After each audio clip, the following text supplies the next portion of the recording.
May kaklaruhin lang ako sa mga nakita ko sa Facebook in the last 24 hours. And please, makinig ng mabuti because I'm trying to teach you something. I'm trying to make you realize something. But in no way am I suggesting anything, and all of this has proof. Let me start off by saying and clarifying that the 51 billion peso infra project that was awarded to Congressman Pulong Duterte is not for the whole of Davao City. No po. This was only awarded to his district, implemented in his district alone. Just in case hindi niyo po alam, ang Davao City po may 3 congressional districts. Sa sobrang laki po niya. Kong Pulong controls the 1st district. Sa ngayon, yung anak naman niya, ang congressman sa 2nd district. Sa nagsabi, and siya na din mismo nagsabi that this was all implemented, makikita po at mahirap pong itago ang 51 billion worth of infra projects dahil makikita po ito sa 40 na barangays from poblasyon or yung main district plus the 14 other barangays in the Talomo district, which is the border to the west of Davao City.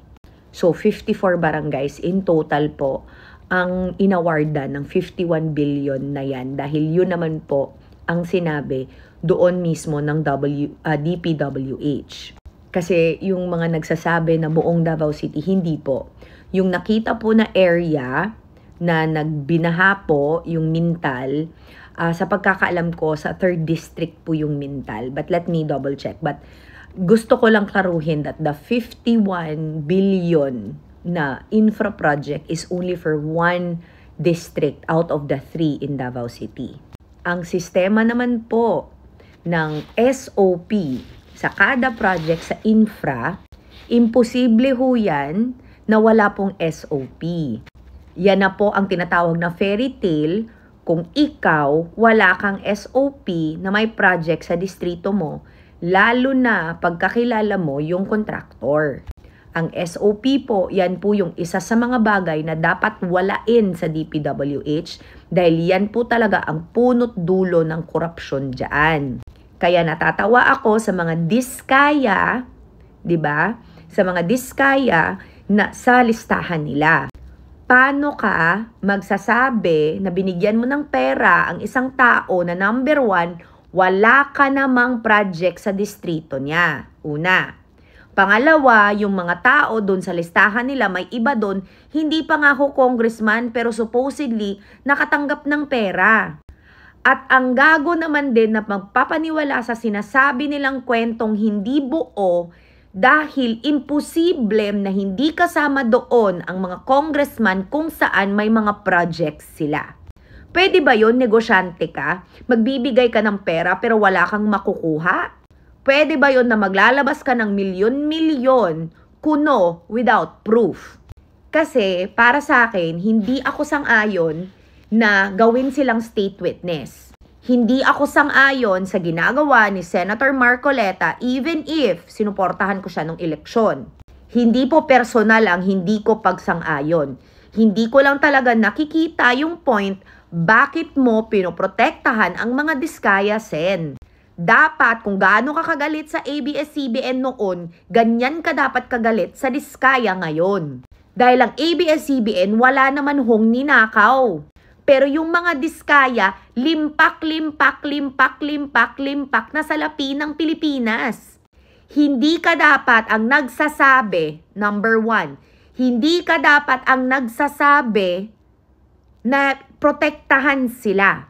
Dapat ikaw ang nagsasabi na ibalik nila yung pera na ninakaw nila. Ikaw dapat ang mangunguna dahil ikaw dapat ang pumoprotekta sa amin dahil binoto ka namin. Kaya hindi ko maintindihan na bakit parang pinagtatakpan mo sila.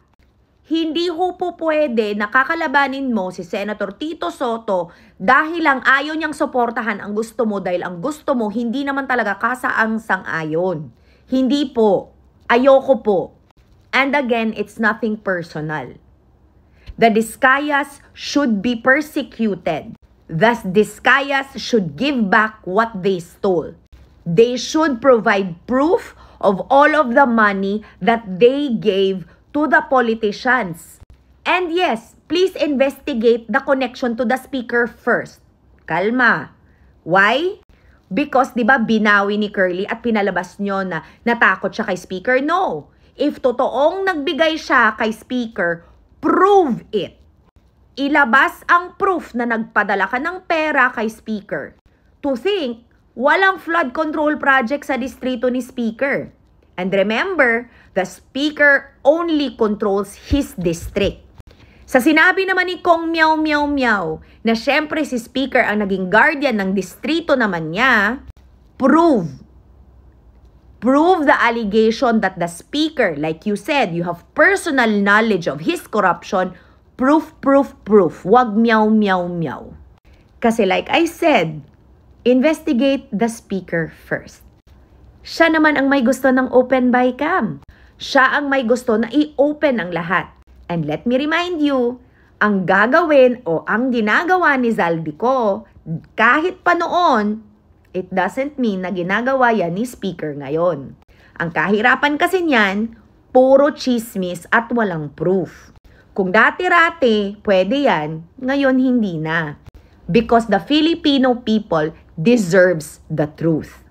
Kaya ayoko talaga na haluan ng politiko o political color ang ating fight against corruption.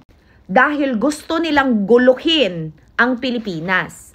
Sa mga nagsasabi, ang gulo-gulo naman ng Pilipinas, be, sure ka ba niyan?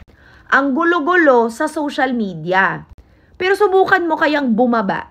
Bisitahin mo kaya ang barangay hall nyo. Nagsarado ba? Nagsarado ba ang mga ospital sa mga distrito nyo? Nagsarado ba ang mga DSWD na nagbibigay ng tulong? Huminto ba at nawala ang mga trabaho sa mga barangay hall hanggat sa city hall? Kung hindi naman, then hindi totoong magkagulo. Hindi totoo ang gulo na sinasabi nila sa social media. Magulo lang kasi maraming chismosa. Pero on the ground, life goes on. Kaya yun na nga ba ang sinasabi ko? Alam mo dapat ang totoo.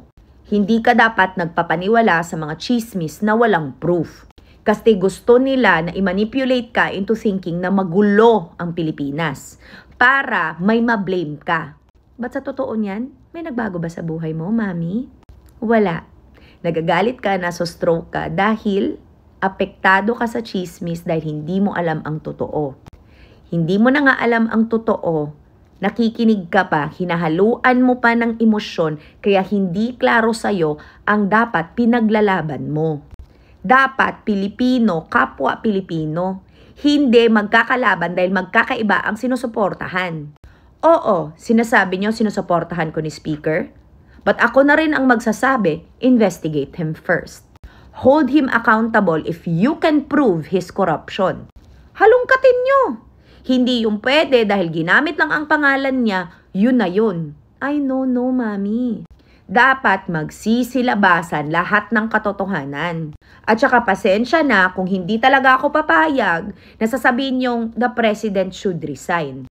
Sige, the president will resign. Sino nga ipapalit? Sino ipapalit na na agad-agad, hindi dahan-dahan? Kasi syempre papababain niyo yung presidente, so sino papalit? Yung papalit? Kahit nga impeachment niya, ayaw niyong ipa-face? Gawa-gawa ba ang impeachment? Di ba may proof naman sa mga tantrum niya? O galit na naman kayo sa akin, hindi yan personal attack. Truth yan. Facts yan. Kasi kung sasabihin niyo sa akin sa actual na pangyayari, si Leni hindi mananalo bilang presidente. Pero nung naging vice president siya, may mga programa siya na buhay pa hanggang ngayon. Di ba? Mayor man siya ng Naga, pero national pa rin ang scope ng suporta sa kanya. Can your pro tempore president, yung gusto niyong ipalit, say the same? Of course not.